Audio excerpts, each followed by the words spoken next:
ಎಲ್ರಿಗೂ ನಮಸ್ಕಾರ.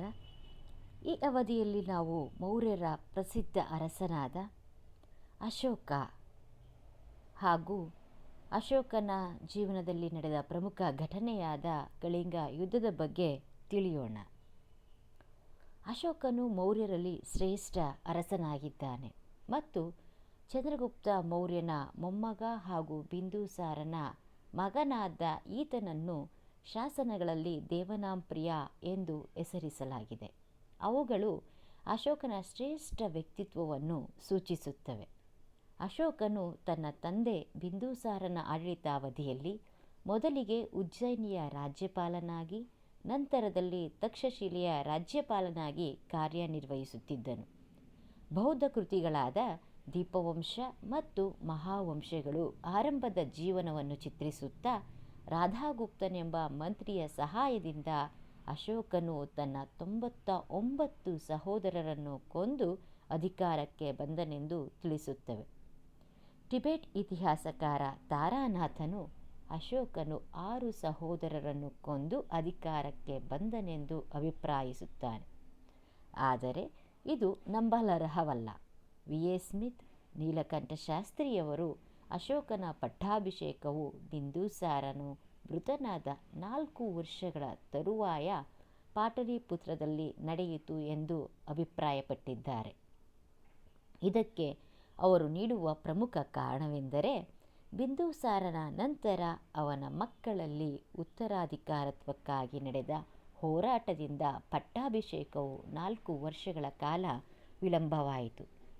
Doctor KP. Jaiswal ಅವರ ಪ್ರಕಾರ ಅಶೋಕನ ಪಟ್ಟಾಭಿಷೇಕಕ್ಕೆ ವಿಳಂಬವಾಗಲು ಪ್ರಮುಖ ಕಾರಣ, ಹಿಂದೂ ಸಂಪ್ರದಾಯದಲ್ಲಿ ರಾಜನ ಪಟ್ಟಾಭಿಷೇಕಕ್ಕೆ 25 ವರ್ಷ ತುಂಬಿರಬೇಕಾದುದು.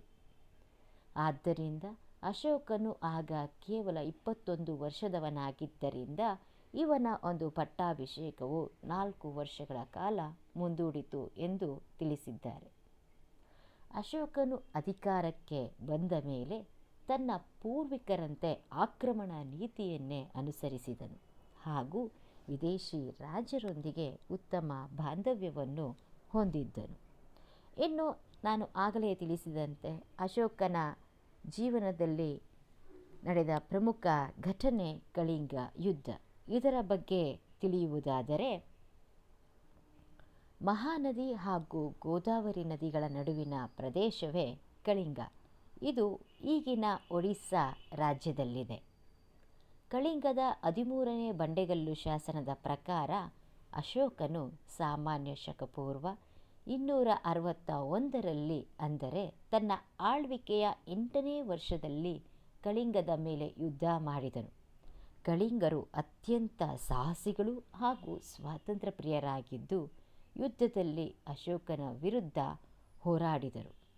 ಆದರೂ ಈ ಯುದ್ಧದಲ್ಲಿ ಅಶೋಕನು ವಿಜಯಿಯಾದನು.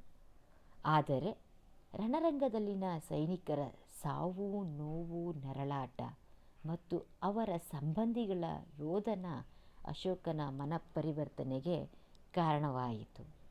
ಇದರಿಂದಾಗಿ ಅಶೋಕನು ದಿಗ್ವಿಜಯಕ್ಕಿಂತ ಧರ್ಮವಿಜಯವೇ ಮೇಲೆಂಬುದಾಗಿ ಮುಂದೆಂದೂ ಯುದ್ಧ ಮಾಡುವುದಿಲ್ಲವೆಂದು ಪ್ರಮಾಣ ಮಾಡಿದನು.